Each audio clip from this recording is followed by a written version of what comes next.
बिहार आज सिर्फ एक खबर नहीं सुना रहा है, वह एक एहसास जी रहा है। एक ऐसा एहसास जिसमें गर्व भी है, यादें भी हैं और कहीं ना कहीं एक खालीपन भी। 20 साल, पूरे 20 साल तक एक चेहरा, एक आवाज, एक नाम लगातार बिहार की पहचान बना रहा। जिंदाबाद जिंदाबाद जिंदाबाद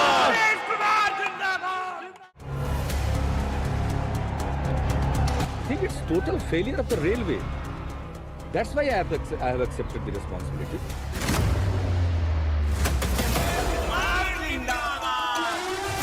नीतीश कुमार जिंदाबाद।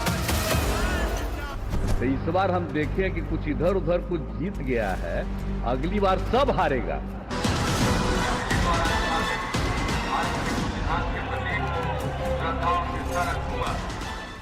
और आज जब यह तय हो चुका है कि नीतीश कुमार अब मुख्यमंत्री की कुर्सी छोड़कर राज्यसभा की ओर जा रहे हैं, तो यह सिर्फ एक राजनीतिक बदलाव नहीं है, यह एक युग का अंत है।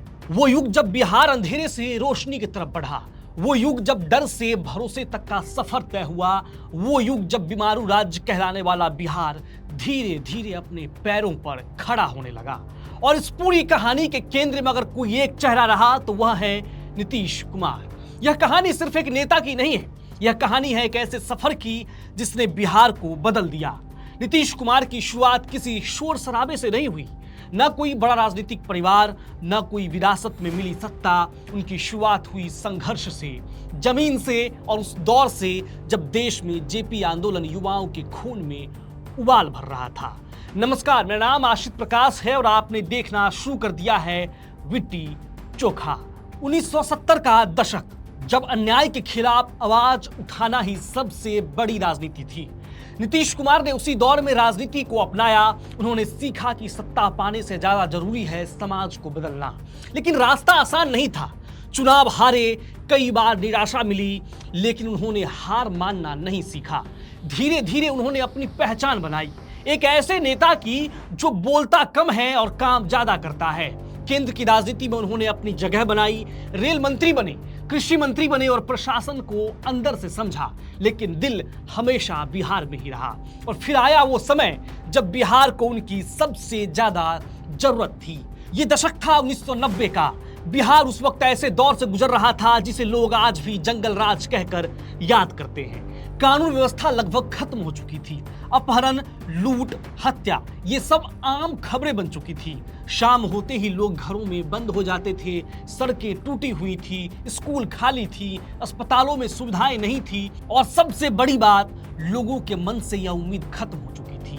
बिहार छोड़कर बाहर जाना ही एकमात्र रास्ता माना जाता था। ऐसे समय में 2005 में नीतीश कुमार ने मुख्यमंत्री पद संभाला और यहीं से शुरू हुआ असली इम्तिहान। उन्होंने सबसे पहले हाथ डाला उस जगह पर जहां सबसे ज्यादा दर्द था, कानून व्यवस्था।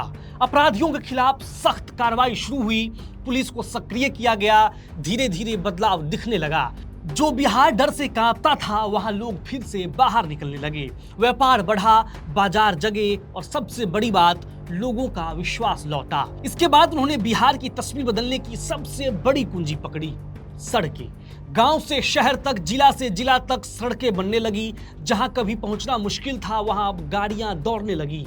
यह सिर्फ एक कंक्रीट और डामर का काम नहीं था, यह बिहार की अर्थव्यवस्था की धड़कन को फिर से चालू करने जैसा था। फिर आया शिक्षा का मोर्चा। नीतीश कुमार ने समझा कि अगर बिहार को बदलना है तो बच्चों को स्कूल तक लाना होगा। साइकिल योजना, ये एक साधारण सा फैसला, लेकिन असर असाधारण।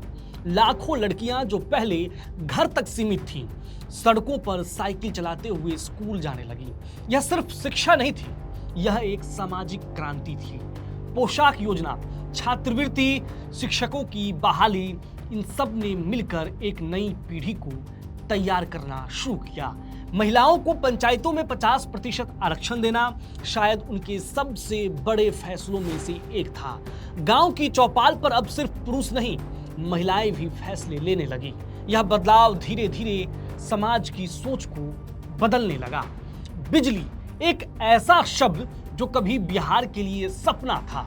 घंटों नहीं, दिनों तक बिजली नहीं आती थी, लेकिन समय के साथ हालात बदले। गांव गांव तक बिजली पहुंची, घर रोशन हुए, बच्चे रात में पढ़ने लगे, छोटे उद्योग शुरू हुए। यह बदलाव लोगों के जीवन में सीधे महसूस होने लगा। हालांकि हर कहानी में कुछ अधूरे पन्ने भी होते हैं। बिहार में रोजगार आज भी एक बड़ी चुनौती है। उद्योग उतनी तेजी से नहीं बढ़ पाए जितनी उम्मीद थी, लेकिन यह भी सच है कि जो बुनियाद तैयार हुई उसने आगे बढ़ने का रास्ता खोल दिया है। नीतीश कुमार की राजनीति का एक और चेहरा रहा उनके फैसले। गठबंधन बदले, साथी बदले, रास्ते बदले, कभी बीजेपी के साथ, कभी उसके खिलाफ, फिर साथ, फिर अलग। इन फैसलों ने उन्हें हमेशा चर्चा में रखा। आलोचना भी हुई, समर्थन भी मिला, लेकिन उन्होंने हर बार एक चीज साबित की कि वह राजनीति को समझते हैं और समय के साथ खुद को ढालना जानते हैं। शायद यही कारण है कि 20 साल तक वह सत्ता के केंद्र में बने रहे और अब जब यह तय है कि वह मुख्यमंत्री का पद छोड़कर राज्यसभा की नई भूमिका में जा रहे हैं, तो बिहार सिर्फ एक नेता को विदा नहीं कर रहा है, वो अपने इतिहास के एक पूरे अध्याय को बंद कर रहा है। एक ऐसा अध्याय जिसमें संघर्ष था, फैसले थे, विवाद थे, लेकिन सबसे ज्यादा बदलाव था। आज बिहार की सड़कों पर अगर रोशनी है, अगर स्कूलों में बच्चे हैं, अगर गांव की चौपाल में महिलाएं हैं, अगर लोगों के मन में एक उम्मीद है, तो उस कहानी में नीतीश कुमार का नाम हमेशा के लिए लिखा जाएगा। आने वाला समय नया होगा, नई चुनौतियां होंगी, एक नेता होंगे, लेकिन जब भी बिहार अपने सफर को याद करेगा तो वह जरूर कहेगा कि एक दौर था जब एक शांत सा नेता आया था जिसने बिना शोर किए बिहार की तस्वीर बदल दी, और वही दौर आज इतिहास बन गया। उनका जीवन और उनका राजनीतिक सफर आने वाली पीढ़ियों के लिए एक सीख है। बिहार उन्हें सिर्फ एक नेता के रूप में नहीं, बल्कि एक ऐसे व्यक्ति के रूप में याद रखेगा जिसने मुश्किल हालात में भी हार नहीं मानी और लगातार काम करते रहे।